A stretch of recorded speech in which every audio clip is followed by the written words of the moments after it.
பிற்காலத்திலே வாடிமலராக இருக்கக்கூடாது, நிரந்தரமான மலராக இருக்க வேண்டும் என்பதற்காக வேண்டி உயிர் தியாகங்கள், இரத்த தியாகங்கள் செய்த அத்துணை சஹாபாக்கள், தாபிஊன்கள், தபஉத் தாபிஈன்கள், கியாமத் நாள் வரைக்கும் வரக்கூடிய முஃமினான முஸ்லிமான ஆண்கள் பெண்கள் அனைவர் மீதும் அல்லாஹ்வுடைய சாந்தி சமாதானம் என்றென்றும் உண்டாவதாக. அல்லாஹ்வுடைய கடமை நிறைவேற்றுவதற்காக வேண்டி நேரங்காலத்தோடு இஅ்திகாஃபுடைய நிய்யத்துடன் அமர்ந்திருக்கும் அல்லாஹ்வின் அடியார்களே, அருமை சகோதரர்களே, முத்தவர்களே, பெரியவர்களே, அல்லாஹ் சுப்ஹானஹு வ தஆலா இந்த விடயங்களை நம் வாழ்வில் எடுத்து நடக்கும்படியாக நமக்கு குர்ஆன் ஹதீஸின் மூலம் வழிகாட்டி இருக்கிறானோ அவைகளில் நம்மால் முடிந்த அளவு எடுத்து நடக்கும்படியாகவும் எவைகளை விட்டும் ஒதுங்கி எச்சரிக்கையாக வாழும்படியாக அல்லாஹ் நம்மை எச்சரித்திருக்கிறானோ அவை அனைத்து பாவங்களை விட்டும் முற்றுமுழுதாக விரைவாக அவசரமாக தவிர்த்து கொள்ளும்படியாக முதலாவதாக எனக்கும் அப்பால் உங்களுக்கும் தக்வாவை கொண்டு வசியத்தும் நசீஹத்தும் செய்து கொள்கிறேன். கண்ணியமிக்க அல்லாஹ்வின் அடியார்களே, அருமை சகோதரர்களே, அன்புநபி முத்தான முஹம்மது ஸல்லல்லாஹு அலைஹி வஸல்லம் அவர்கள் இந்த ஜும்மாவுடைய தினத்திலே நேரங்காலத்தோடு வந்த அமர்வுகளுக்கு என்னென்ன கூலிகள் எல்லாம் கூறினார்களோ அந்த கூலிகள் அனைத்தையும் அடைந்த கூட்டத்திலே அல்லாஹ் நம் அனைவரையும் சேர்த்தருள்வானாக. ஜும்மாவுடைய தினத்திலே நாங்கள் எல்லாம் நேரத்தோட வாரோம், அல்ஹம்துலில்லாஹ், சரியான முறையில் உட்கார்றோம், குதுபாவை கேட்கிறோம், அழகான முறையில் தொழுகை தொழுதுட்டு வீட்டுக்கு போற நேரம் என்னென்ன கூலிகள் சொல்லப்படுகிறதோ அது கிடைக்கலாம். ஆனால் கண்ணியமான சகோதரர்களே, இந்த குதுபான நோக்கம் வெறும் நன்மைகளை மாத்திரம் அடைவது இல்லை, மாறாக இந்த குதுபால பேசப்படக்கூடிய சில தன்மைகள், சில சிபாத்துகள் எங்களிடத்துல கொண்டு வர வேண்டும். ஒரு மாசத்துல குறைந்தது 4 குதுபாக்கள் கேட்கிறோம். அந்த 4 குதுபால ஒவ்வொரு குதுபாலையும் இந்த வாழ்க்கையில ஒரு தன்மையை கொண்டு வருவோமாக இருந்தால் சுப்ஹானல்லாஹ், நாம் சிறந்த மனிதர்களாக ஆகிவிடலாம். எனவே பேசப்படக்கூடிய நேரத்திலே நல்ல தன்மைகளை நம்முடைய வாழ்க்கையிலே எடுத்து நடக்க வைக்கக்கூடிய தௌஃபீக் அல்லாஹ் நம் அனைவருக்கும் தந்தருள்வானாக. ஒரு சிறப்பான தினத்தில் இருக்கிறோம். ஹிஜ்ரி 1447ஆம் ஆண்டு முஹர்ரம் முதல் தினத்திலே இருக்கிறோம். இது உண்மையிலேயே இஸ்லாத்திலே சிறப்பான நாள், கண்ணியமான நாள். அதே போல நபி ஸல்லல்லாஹு அலைஹி வஸல்லம் அவர்களுக்கு முன்னால் பல சிறப்புகள், அல்லாஹ்வுடைய அற்புதங்கள் நிகழ்த்தப்பட்ட ஒரு மாதம் தான் இந்த முஹர்ரமுடைய மாதம். கண்ணியமான சோதர்களே, அந்த வரலாற்றை நாம் எல்லாம் அறிந்திருப்போம். ஆனால் அந்த வரலாறு சொல்லப்படுவதின் நோக்கம் என்ன தெரியுமா? அதுல நாங்க என்ன படிப்பினை பெறலாம்? அல்லாஹ் சுப்ஹானஹு வ தஆலா அவனுக்கு என்று சில சிஃபாத்துகள், தன்மைகள் இருக்குது. உதாரணமாக பாருங்க, அல்லாஹுல் காலிக், அல்லாஹ் படைக்கக்கூடியவன். அல்லாஹுல் முஸவ்விர், உருவங்களை அமைப்பவன். அல்லாஹுல் முதகப்பிர், அல்லாஹ் பெருமையுடையவன். இப்படி சில தன்மைகள் இருக்கிறது. அந்த தன்மைகள் அல்லாஹ்வுக்கு மட்டும்தான் சொந்தம். அதை மனிதர்களாகிய நாங்க எடுப்போம் என்றால் அது அல்லாஹ் விரும்ப மாட்டான்.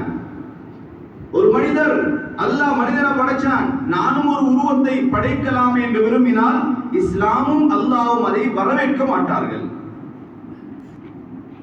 ஒரு மனிதர், என்னிடத்திலே சொத்து இருக்கிறது, அதிகாரம் இருக்கிறது, ஆட்சி இருக்கிறது, எல்லா பலமும் இருக்கிறது, நான் இந்த உலகத்திலே பெருமையுடன் வாழலாம் என்று தக்கம்பூர் காட்டுவாராக இருந்தால் இதை அல்லாஹ் விரும்ப மாட்டான். சில தன்மைகள் அது அல்லாஹ்வுக்கு சொந்தமானது, அதை மனிதர்கள் எடுப்பதால் அல்லாஹ் சந்தோஷம் அடைய மாட்டான். இன்னும் சில தன்மைகள் இருக்கிறது, அது அல்லாஹ்வுக்கு சொந்தமான தன்மை, ஆனால் அது எங்கள்கிட்ட வருமாக இருந்தால் அல்லாஹ் சந்தோஷப்படுவார். உதாரணமா என்ன? அர் ரஹ்மான், அல்லாஹ் மிகவும் இரக்கம் உள்ளவன். சொன்னாங்க ஸல்லல்லாஹு அலைஹி வஸல்லம், இர்ஹமு மன் ஃபில் அர்தி யர்ஹமுக்கும் மன் ஃபிஸ் ஸமா. மனிதர்களே, பூமியில் உள்ளவர்கள் மீது நீங்கள் இரக்கம் காட்டுங்கள், வானில் உள்ளவர்கள் உங்கள் மீது இரக்கம் காட்டுவார்கள்.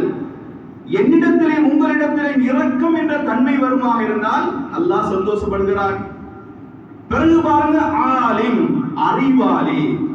அல்லாஹ்வுக்கு சொந்தமான இல்ம், அல்லாஹ்வுக்கு சொந்தமான சிஃபாத். ஆனா ஒரு மனிதர் அறிஞராக உலகத்திலே வாழும்போது அல்லாஹ் தஆலா குர்ஆன்ல சொல்கிறார், குல் ஹல் யஸ்தவி அல்லதீன யஅலமூன வல்லதீன லா யஅலமூன்.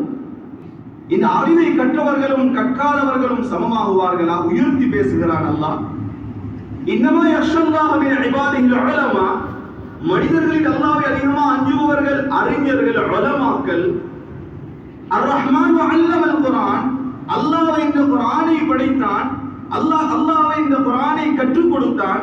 ஹதீஸ்ல நபி அவங்க என்ன சொன்னாங்க? கைருக்கும் மன் தஅல்லமல் குர்ஆன வ அல்லமா, உங்களில் ஆக சிறந்தவர்கள் குர்ஆனை கற்றுக் கொடுத்தவர்கள்.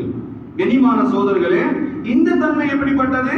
அல்லாஹ்விடம் இருக்கிறது, நம்மிடத்தில் இருந்தால் அல்லாஹ் சந்தோஷம் அடைகிறான். இந்த தன்மைகள் அனைத்தையும் நமக்கு சொந்தக்காரர்களாக அல்லாஹ் ஆக்கி அருள்வானாக. மூணாவது ஒரு தன்மை இருக்குது, அது அல்லாஹ் தன் மீதும் ஹராமாக ஆக்கி இருக்கிறான். அல்லாஹ் அந்த சிபாத்துக்கு சொந்தக்காரன் இல்ல, அவனுக்கு மட்டும் இல்ல, அல்லாஹ்வுடைய எந்த படைப்புக்கும் அதை அல்லாஹ் அனுமதித்தும் இல்லை. அதுல ஒன்று என்ன? கஞ்சத்தனம். அல்லாஹ் கஞ்சன் இல்ல, யாரும் கஞ்சனாக இருப்பதை அல்லாஹ் விரும்புவதும் இல்லை. அல்லாஹ் வீண் விரயம் செய்பவன் அல்ல, வீண் விரயம் செய்பவர்களை அல்லாஹ் விரும்புவதும் இல்லை. கனிமான சோதர்களே, அடுத்து மிக முக்கியமான ஒரு தன்மை தான் துல்ம், அநியாயம் என்ற தன்மை. அல்லாஹ் தஆலா ஒரு ஹதீஸ் ஸல்லல்லாஹு அலைஹி வஸல்லம் சொன்னாங்க, ஹதீஸுல் குத்ஸியில் அல்லாஹ் தஆலா சொல்கிறான், இன்னி ஹர்ரம்து துல்ம அலா நஃப்ஸி, அநியாயத்தை நான் என் மீது ஹராமாக்கி இருக்கிறேன். ஃபலா தஸாலமு, நீங்களும் ஒருவருக்கொருவர் அநியாயம் செய்ய வேண்டாம். கனிமான சோதரர்களே, இந்த அநியாயம் என்பது இந்த முஹர்ரம் மாதத்திற்கும் அதற்கும் பெரிய ஒரு சம்பந்தம் இருக்கிறது. என்னுடைய தலைப்பும் அந்த துல்ம், அநியாயம் என்பதுதான். இந்த உலகத்தில் எல்லாரும் ஏதோ ஒரு விதத்தில் அநியாயம் செய்கிறோம், செய்யப்பட்டுக் கொண்டிருக்கிறோம். அநியாயம்டா என்ன? அநியாயம்டா என்னண்டா, சில பேருதலான உலமாக்கள் சொல்லுவாங்க, வதுஉ ஷைஇ ஃபீ கைரி மஹல்லிஹி துல்முன், ஒரு விடயத்தை அதன் இடத்தில் அல்லாமல் வைப்பது அநியாயம். உதாரணமாக மஸ்ஜிதுக்குள்ளால வாரோம், செருப்பு வைக்கிறதுக்கு ஒரு இடம் அமைச்சிருக்கிறாங்க. இந்த இடத்துல செருப்பு வச்சுட்டு வர வேணும். இவர் பார்க்கிறாரு, ஏண்ட ஊரு பள்ளிவாசல், போர்டு எங்கட ஊர் ஆட்கள், நான் செருப்பை எங்க கலட்டினா என்று தடை செய்யப்பட்ட இடத்திலே செருப்பை கலட்டி விட்டு வருவது இந்த கூற்றின் அடிப்படையில் அநியாயம்.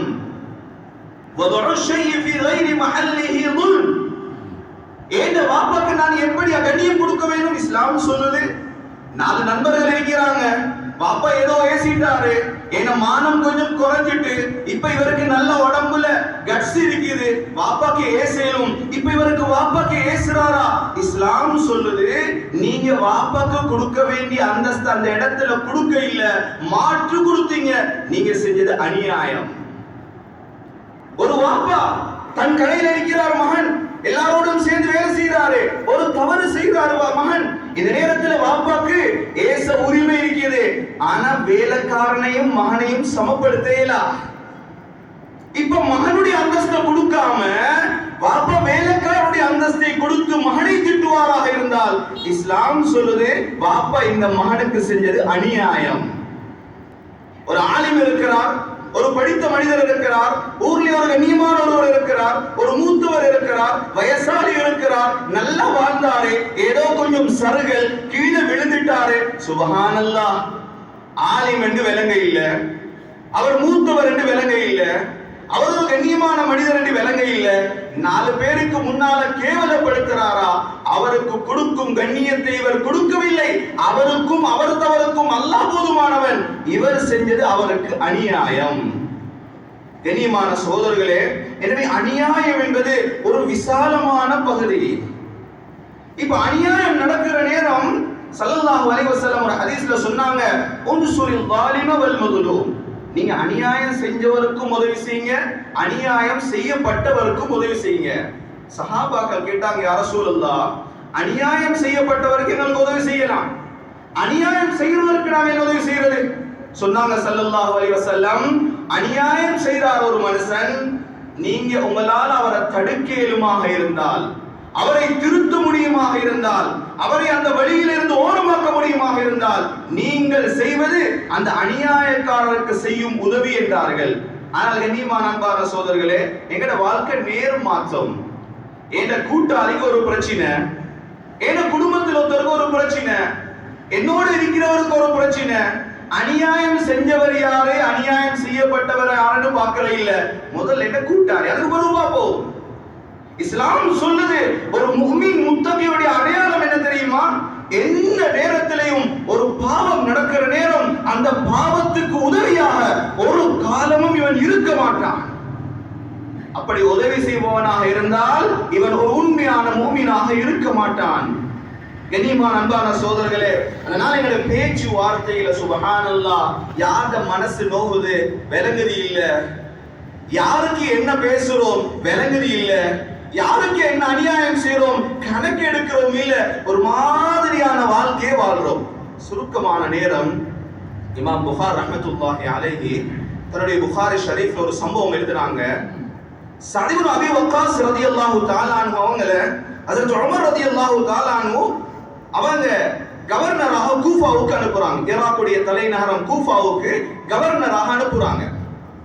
இந்த சஅத் இப்னு அபீ வக்காஸ் ரலியல்லாஹு தஆலா சில காலம் ஆட்சி செய்யற நேரம் மக்கள் முறைப்பாடு செய்யறாங்க. எனக்கு தெரியும், ஒரு நிர்வாகமாக இருக்கலாம், ஏதாவது ஒரு பொது பொறுப்பாக இருக்கலாம். சில காலம் செய்யற நேரம் அது சிக்கல்கள், பிரச்சனைகள், விமர்சனங்கள் வருவதுண்டு. இப்ப சஅத் இப்னு அபீ வக்காஸ் ரலியல்லாஹு தஆலா அன்ஹு நாட்டுல இருந்து உமர் ரலியல்லாஹு தஆலா அன்ஹுக்கு சில விமர்சனங்கள், குறைகள் வருது. சொன்னாங்களாம், இந்த சஅத் இப்னு அபீ வக்காஸுக்கு சரியா ஆட்சி செய்ய தெரியாது. அவர் ஒரு சஹாபி, உயர்ந்த ஒரு சஹாபி. ஹஜ்ரத் உமர் ரலியல்லாஹு தஆலா அன்ஹு சஅத் இப்னு அபீ வக்காஸ் ரலியல்லாஹு தஆலா அன்ஹு உடனே பதவியில இருந்து ஓரமாக்கிட்டு அந்த இடத்துல அம்மார் இப்னு யாசிர் ரலியல்லாஹு தஆலா அன்ஹு அவங்கள அந்த கவர்னராக நியமிச்சிட்டு இவங்கள வர வச்சாங்க. சஅத் இப்னு அபீ வக்காஸ் ரலியல்லாஹு தஆலா வந்து கேட்டாங்களாம், சஅதே நீங்க சில தவறு செய்றீங்களாமே, இன்னக லா துஹ்சினுஸ் ஸலாத், ஒரு குறை என்ன தெரியுமா, நீங்க ஒழுங்கா தொழுகிறீங்க இல்லையாமே.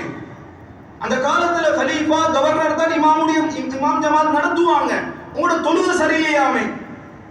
சொன்னாங்க சஅத் இப்னு அபீ வக்காஸ் ரலியல்லாஹு தஆலா அன்ஹு, அமரே அமீருல் முஃமினீன் அவங்களே, நான் ரசூலுல்லாஹ் ஸல்லல்லாஹு அலைஹி வஸல்லம் எப்படி தொழுவிச்சாங்களோ நான் அப்படித்தான் தொழுவிக்கிறேன், நான் மாற்றி தொழுவிக்க இல்ல. அவர்கள் என்னிடம் கண்ட குறை என்ன தெரியுமா, இஷா தொழுவிக்கிற நேரம் முதல் 2 ரக்காத்தை கொஞ்சம் நீளமாக தொழுவேன், 2வது ரக்காத்தை நான் சுருக்கமா தொழுவேன். நாங்களும் அப்படித்தான் வலமையில தொழுவோம். சூரத்துல் ஃபாத்திஹாவுக்கு பின்னால இன்னொரு சூரா ஓதுவோம், 2 ரக்காத்துல சூரத்துல் ஃபாத்திஹாவுக்கு பின்னால இன்னொரு சூரா ஓதுவோம், 3வது 4வதுல ஃபாத்திஹா மட்டும். எனவே முதல் 2 ரக்காத் நீளமாகவும் 2வது 2 ரக்காத் நீளம் குறைவாக இருக்குது. இதை எல்லாரும் குறையா பேசுறாங்க, ரக்காத்தை நான் சரிசமமா தொழுறேன் இல்லையா. ஹஜ்ரத் உமர் ரலியல்லாஹு தஆலா நாக பெரிய ஃபகீஹ், அவங்க ஞானி, மார்க்க அறிவு உள்ளவங்க. சொன்னாங்களாம், அப்ப அவங்ககிட்ட விளக்கம் பிழை, அவங்க உங்களை தவறா விளங்கி இருக்கிறாங்க என்று சொல்லிட்டு நிறைய பிரச்சனைகளை தீர்வு செஞ்சுட்டு இந்த சஅத் இப்னு அபீ வக்காஸ் ரலியல்லாஹு தஆலா அவங்கள பத்தி விசாரணை செய்ய ஒரு குழுவை தயார் பண்ணி கூஃபாவுக்கு அனுப்புறாங்க. இந்த குழு என்ன செய்யறாங்க தெரியுமா, எல்லா மஸ்ஜித் வாசலுக்கும் போறாங்க, குத்பாவுக்கு பின்னால எழும்புறாங்க, கேக்குறாங்க, இந்த சஅத் இப்னு அபீ வக்காஸ் ரலியல்லாஹு தஆலா ஆட்சியில் என்ன சரி பிரச்சனை இருக்குதா? எல்லா மக்களும் சொன்னாங்க, அல்ஹம்துலில்லாஹ் ஒரு பிரச்சனையும் இல்லை. எல்லா மஸ்ஜிதையும் கடந்து போற நேரம் பனு அபஸ் என்று சொல்லக்கூடிய ஒரு கோத்திரத்துக்கு சொந்தமான ஒரு மஸ்ஜிதில போய் எழுப்பி கேட்கிறாங்க. எல்லா மக்களும் மௌனமாக இருக்கிறாங்க. என்ன, ஒரு சஹாபி, மனிதன் அடிப்பில் 1-2 குறைகள் வரலாம், கேவலப்படுத்த முடியாது. எல்லாரும் மௌனமா இருக்கிற நேரம் ஒரு மனுஷன் எழுப்பினாரு. அபா சஅத் என்று சொல்லுவாங்க அவருக்கு, அபா சஅதா, உஸாமா பின் கதாதா என்று சொல்லக்கூடிய ஒரு மனிதர் எழுப்பி சொன்னாராம், எல்லாரும் மௌனமா இருக்கிறாங்க, ஆனா எனக்கு பயம் இல்லை, நான் யாருக்கும் பயம் இல்ல. சுப்ஹானல்லாஹ். கண்ணியமான அன்பான சகோதரர்களே, நல்ல ஞாபகம் வச்சுக்கோங்க, அல்லாஹ் சில அநியாயமான துணிச்சல்களை தருவான் உங்களோட வாழ்க்கையை பரட்டி போட. நீங்க நினைப்பீங்க, நான் யாரு, ஏண்ட அந்தஸ்து என்ன, எனக்கு என்ன மரியாதை.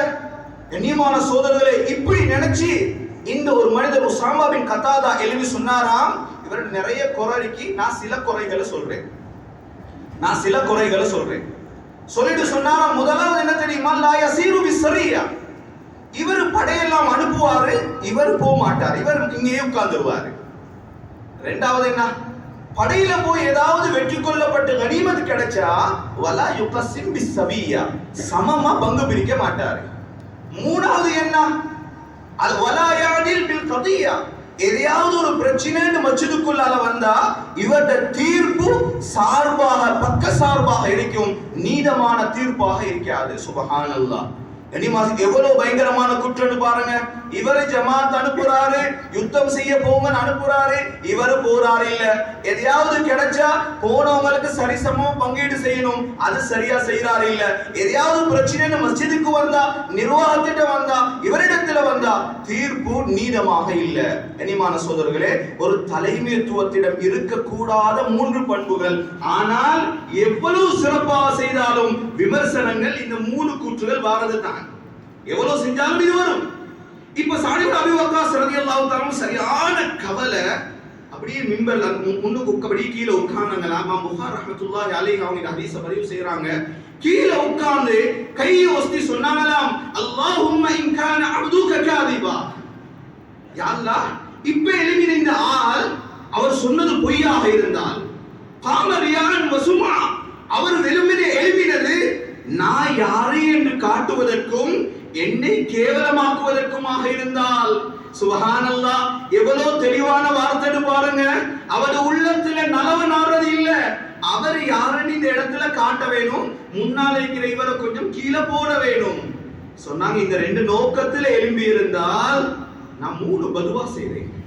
முதலாவது சொன்னாங்களாம், ஃபஅத்தில் உம்ரா வஅத்தில் ஃபக்ரா, யா அல்லாஹ், இவர் கொஞ்ச காலம் இல்ல, இந்த உலகத்துல நிறைய காலம் இந்த பூமிக்கு மேலால வாழ வேண்டும்.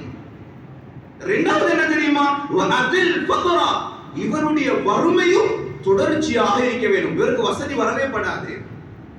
மூணாவது சொன்னாங்களாம், வஅரிதுஹு லில் ஃபிதன், யா அல்லாஹ், இந்த உலக மக்கள் எல்லாம் அவரை கேவலமாக பார்க்கும் அளவுக்கு நீ ஏதாவது ஒரு ஃபித்னால, சோதனையில அவரை பீடித்து விட வேண்டும் என்று 3 பதுவா செய்றாங்க. சுப்ஹானல்லாஹ். இந்த ஹதீஸை அறிவிக்கக்கூடிய ஒரு ராவி சொல்றாரு, சில காலங்களுக்கு பின்னால நாங்க கூஃபால போவோம், ஒரு வயசாலி மனிதர் உடம்பெல்லாம் பலகீனமாகி, எந்த வயசு தெரியுமா, இந்த கண்ணுல உள்ள புருவம் கூட இல்ல, இந்த கண்ணெல்லாம் அப்படியே தொங்கும், அவர் பேசினாலும் சரியா விளங்காது, நடக்க ஏலா, உதவி செய்ய யாரும் இல்ல, நல்ல வீடு இல்ல, நல்ல சாப்பாடு இல்ல, இப்படி தெருக்களே சுத்தி கொண்டிருப்பார். கேட்கப்படுமாம், யார் இவரு, யார் இவரு என்று அவரிடம் கேட்கப்படும். சொல்லுவாங்களாம், ஷைஹுன் மஃப்தூன் அஸாபத்னி தஅவத்து சஅத். அந்த மனுஷர் சொல்லுவாராம், நான் யார் தெரியுமா, ஒரு வயசாலி தான், ஆனா ஒரு குழப்பத்துக்குள்ளாக்கப்பட்டு இருக்கிறேன். என்ன குழப்பம் தெரியுமா, அவ்வளவு வயசு போய்த்தும் தெருவுல போற நேரம் யாராவது ஒரு பெண்ணை கண்டாண்டா இவர நோய் என்ன தெரியுமா, இவரால தாங்கலாம், அந்த பெண்ணுக்கு அவரு ஏதாவது பரிகாசம் செய்ய வேண்டும்.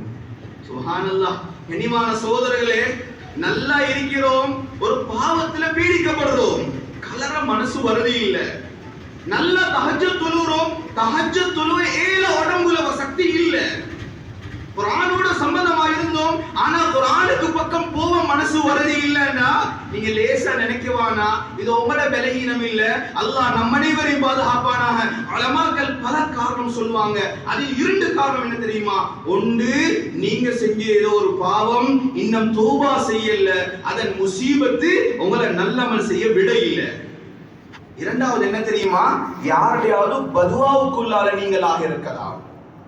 இவர் சொன்னாராம், என்ன மனசுல ஆசை இது செய்யப்படாது, ஆனா என்னால செய்யாம இருக்கேடா. இதுக்கு என்ன தெரியுமா காரணம், அஸாபத்னி தஅவத்து சஅத், இந்த சஅதுடைய பதுவாவுடைய விபரீதம் என்று சொல்வார்கள்.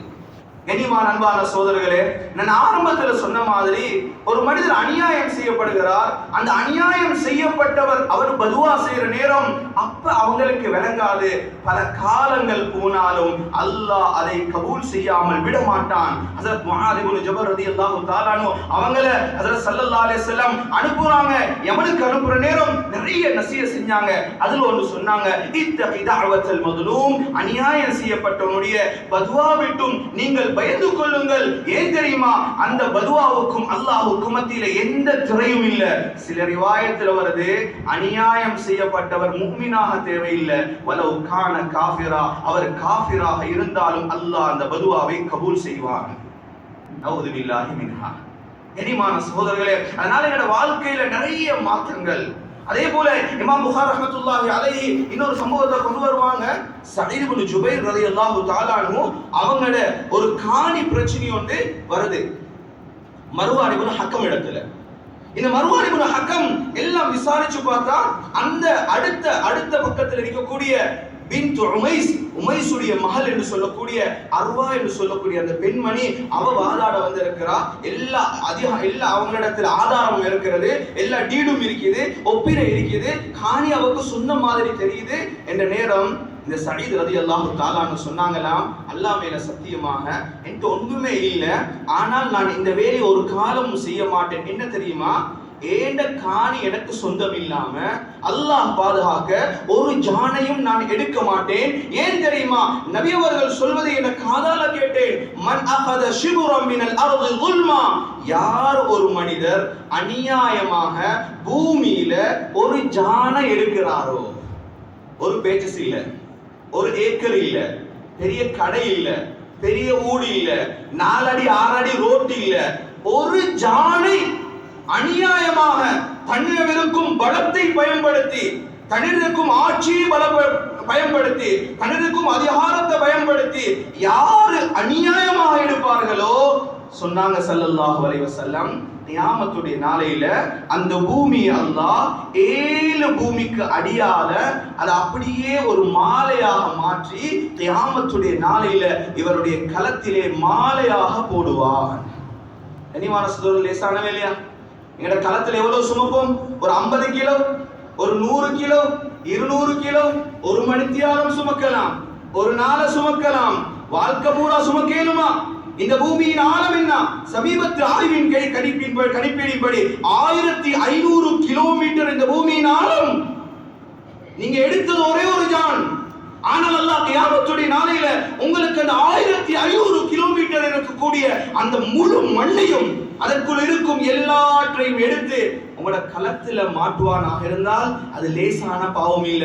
சொன்னாங்களாம், இவ்வளவு பயங்கரமான ஹதீஸை என்ன காதால கேட்டுட்டு நான் அநியாயமாக எடுப்பேனா என்று சொல்ல நேரம் அந்த மர்வான் சொன்னாரு, இதுக்கு பின்னால நான் உங்கள்கிட்ட விசாரிக்க ரெடி இல்ல, இருந்தாலும் ஆதாரம் எல்லாம் அவள் பக்கம் இருக்கிறது. அந்த காணி அவளுக்கு கொடுத்தாங்க, இவன் ஒன்றும் செய்யல, முன்னால போனாங்க, கையை ஏந்தினாங்க. அல்லாஹும்ம இன் கானத் காதிபா, அவள் பொய்யலாக இருந்தால் 2 பதுவா செஞ்சாங்க. முதலாவது சொன்னாங்க, யா அல்லாஹ் ஃபஇம் பஸரா, அவளுடைய கண்ணை நீ குருடாக ஆக்கிவிடு. இரண்டாவதாக சொன்னாங்க, எந்த பூமிக்காக நீ என்னை கேவலப்படுத்தினாலோ அதே பூமியில நீ அவளை சாவையும் உண்டாக்கிடு. சுப்ஹானல்லாஹ். இமாம் புகாரி ரஹ்மத்துல்லாஹி அலைஹி இந்த ஹதீஸ் கீழால கொண்டு வருவாங்க. நாங்க அந்த பெண்மணியை பார்த்தோம். ஒரு ராவி சொல்லுவாரு, அந்த பெண்மணியை நாங்க பார்த்தோம், அவட வயசு போன காலத்துல கண்ணு 2 பார்வையும் இல்லாம போயிடுச்சு. ஒரு நாள் அவட காணிக்குள்ளால போறா, ஒரு குழி ஒன்று வெட்டப்பட்டிருந்தது, வேறொரு வேலைக்கு வெட்டப்பட்டிருந்தது. அந்த குழியில விழுந்தா நாங்க அந்த பெண்மணியை தேடி பார்த்தோம். அவ அந்த குழிக்குள்ளால உயிர் பிரிந்த நிலைமையில் பெற்றுக்கொள்ளப்பட்டாள். கனிவான அன்பான சகோதரர்களே, அதனால அநியாயம் லேசிப்பட்டதில்லை. அல்லாஹ்வுக்கும் அந்த பதுவாவுக்கும் மத்தியில எந்த ஹிஜாபும் இல்ல, திரையும் இல்ல. எனவே எங்களுடைய வாழ்க்கையை மிக கவனமாக கடத்தி செல்ல வேண்டிய கடமை எங்களுக்கு இருக்கு என்ற மிக பெரும் ஒரு பாடத்தை தான் அல்லாஹ் முஹர்ரமுடைய ஆஷூரா தினத்திலே ஹஜ்ரத் மூசா அலைஹிஸ்ஸலாத்து வஸ்ஸலாம் ஃபிரௌனுக்கு எதிராக பதுவா செஞ்சதன் மூலம் அல்லாஹ் தஆலா தரும் மிக பெரும் பாடம். எங்களுக்கு தெரியும், ஃபிரௌன் மிக பெரும் அநியாயம் செய்கிறான். எவ்வளவு சொல்லி பார்த்தான் கேட்க இல்ல, முஅஜிஸாக்களை காட்டி பார்த்தான் கேட்க இல்ல, அநியாயத்தை குறைக்கிற மாதிரி இல்ல. துஆ செஞ்சாங்க, யா அல்லாஹ் நீ வமலஅஹு ஸீனத்தன் வ அம்வாலன் ஃபில் ஹயாத்தி துன்யா, ஆட்சி அதிகாரத்தை கொடுத்த, பொருளாதாரத்தை கொடுத்த, எல்லாம் கொடுத்த, அதெல்லாம் வச்சு எங்களை கேவலமாக்குறான், மக்களை வழிகெடுக்கிறான் என்று சொல்லிட்டு பதுவா செய்றாங்க. யா அல்லாஹ் அவனையும் அவன் சொத்துக்களையும் அழித்து விடு. சுப்ஹானல்லாஹ். இந்த முஹர்ரமுடைய ஆஷூராவுடைய நாளிலே அல்லாஹ் ஹஜ்ரத் மூசா அலைஹிஸ்ஸலாத்து வஸ்ஸலாம் அவருடைய பதுவாவை கபூல் செய்தான். இந்த நாளிலே அல்லாஹ் அந்த பதுவாவின் மூலம் அந்த ஃபிரௌனுடைய பட்டாளத்தையும் அழிச்ச நாள் தான் இந்த முஹர்ரமாத்திலே வரக்கூடிய ஆஷூரா நாள். எனவே கண்ணியமான அன்பான சகோதரர்களே, அதிலிருந்து நாம் படிப்பினை பெறுவோம், நம்முடைய வாழ்க்கையை அல்லாஹ்வுக்கு விருப்பமான வாழ்க்கையாக அமைத்துக் கொள்வோம். அல்லாஹ் நம் அனைவருடைய அனைத்து அமல்களையும் அல்லாஹ் கபூல் செய்து கொள்வானாக. யா அல்லாஹ் நிலைமைக்கும் சொந்தக்காரன் யா அல்லாஹ் எங்களோட பாவங்களை மன்னிப்பாயாக, தனிமையில் செய்த பாவங்களை மன்னிப்பாயாக, கூட்டா செஞ்ச பாவங்களை மன்னிப்பாயாக. விலகீனம் அடியார்கள் யா அல்லாஹ், தெரியாமல் எத்தனையோ தவறுகள் செய்திருக்கிறோம் யா அல்லாஹ். செஞ்ச தவறால் எங்களோட அமல்களை விட்டும் எங்களை தூரமாக்கிறாரே அல்லாஹ், தஹஜ்ஜத்தை தூரமாக்கிறாரே அல்லாஹ், குர்ஆனை தூரமாக்கிறாரே அல்லாஹ், அமல்களை விட்டும் எங்களை தூரமாக்கிறாரே அல்லாஹ். யா அல்லாஹ் இந்த பாவத்துக்கு தௌபா செய்யாமல் இருக்கிறோம் யா அல்லாஹ், மௌத்துக்கு முன்னால தௌபாவை நசீபாக்குவாயாக. பாவங்களை அனைத்திற்கும் எங்களை பாதுகாத்தருள்வாயாக. அல்லது உம்மா வாப்பட பாவத்தை மன்னிப்பாயாக. அவனோட ஆயுள்களை வர்க்க செய்வாயாக. ஆகியத்தான வாழ்க்கை நசீபாக்குவாயாக. அவர்களுடைய அல்லாஹ் அனைத்து அமல்களை நீ கபூல் செய்வாயாக. எத்தனை உம்மா வாப்பா நோயாளிகள் யா அல்லாஹ், அவர்கள் நோய்களுக்கு நீனே ஷிஃபாவை கொடுப்பாயாக. எத்தனை உம்மா வாப்பா கபூராளிகள் யா அல்லாஹ், அந்த கபர்களை நீ பிரகாசமாக ஒளிமயமானதாக ஆக்குவாயாக. யா அல்லாஹ் இந்த ஊரை கபூல் செய்வாக. இந்த ஊர்ல இருக்கும் ஹாஃபிஸ் ஆலிம்களை கபூல் செய்வாயாக. தாயிகளை கபூல் செய்வாயாக. வாலிபர்களை கபூல் செய்வாயாக. நிர்வாகத்தினர்களை கபூல் செய்வாயாக. யா அல்லாஹ் அனைத்து தரப்பினருக்கும் அல்லாஹ் மக்களுக்கு சேவை செய்யும் அனைத்து நல்லவர்களையும் நீ கபூல் செய்து கொள்வாயாக. யா அல்லாஹ் பலஸ்தீன்ல இருக்கும் அந்த மக்களை பாதுகாப்பாயாக. உன் உதவி தவிர எந்த உதவியும் அங்க இல்லை யா அல்லாஹ், நீ மட்டும் நான் உதவி செய்யலாம் யா அல்லாஹ். யாரும் எந்த உதவியும் இல்லாத தனித்து விடப்பட்டு இருக்கிறார்கள் யா அல்லாஹ். தண்ணி இல்லை யா அல்லாஹ். 60,000 பேர் கொலை செய்யப்பட்டிருக்கிறாங்க யா அல்லாஹ். அல்லாஹ் இந்த நாட்டு முஸ்லிம்களின் யா அல்லாஹ் உயிர்கள் கிள்ளி கீரை போலாகி விட்டது யா அல்லாஹ். யாரும் பரிச்செடுத்தாலும் கேட்க பார்க்க ஆள் இல்லை யா அல்லாஹ். நீ இருக்கிறாய் யா அல்லாஹ். உன்னுடைய பூமிக்காக நீ பாடுபடுகிறார்கள் யா அல்லாஹ். யா அல்லாஹ் அவர்களுக்கு நீ பொறுமையை நசீபாக்கி யா அல்லாஹ். உன்னுடைய மறைமுகமான உதவியை நசீபாக்கி யா அல்லாஹ். பாதுகாப்பை நசீபாக்கி யா அல்லாஹ். இந்த முஸ்லிம்களுடைய கையில கொடுத்துரு யா அல்லாஹ். யா அல்லாஹ் நபி ஸல்லல்லாஹு அலைஹி வஸல்லம் நலவுல கேட்டாங்களோ